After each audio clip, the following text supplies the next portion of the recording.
สบายดีเพื่อนเพื่อน YouTube ทุกๆคนทุกท่านเนาะ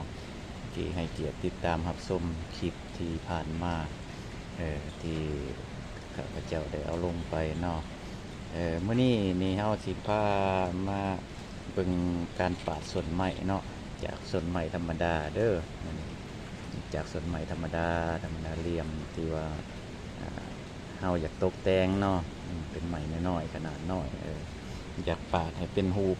ลักษณะจังซี่เนาะอยากปาดให้เป็นรูปลักษณะจังซี่สิปาดแนวใดเพื่อให้มันเสมอกันได้ตามแบบที่เราต้องการก็ไปรับชมกันเนาะก่อนสิไปรับชมก็ฝากกดติดตามในเด้อเพื่อพวกเราจะได้มาแชร์ประสบการณ์เฮ็ดเวียก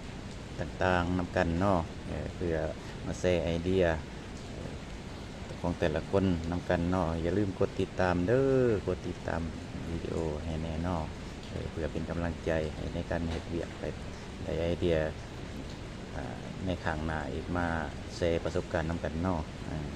เจ้าไปชมกันเลยเนาะ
เรื่อยๆเพื่อว่าให้มันเสมอกันเนาะเราจะได้จำนวนที่เท่ากันจำนวนที่เท่ากันที่หลายเนาะแต่หลายเนี่ย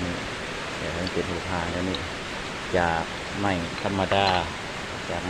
าที่บ่ทันได้มีมุมมีลวดมีลายที่ยังจะกลายเป็นไม้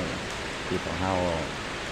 ได้ปาดได้มันเสมอกันแต่ละอันเนาะแต่ละอันมีจำนวนหลายเท่าใดกันมันสิเสมอกันเจ้ากล่าวคำว่าสบายดีพบกันใหม่ในคลิปหน้าเนาะคลิปนี้ก็ขอฝากกดติดตามเด้อขอบคุณ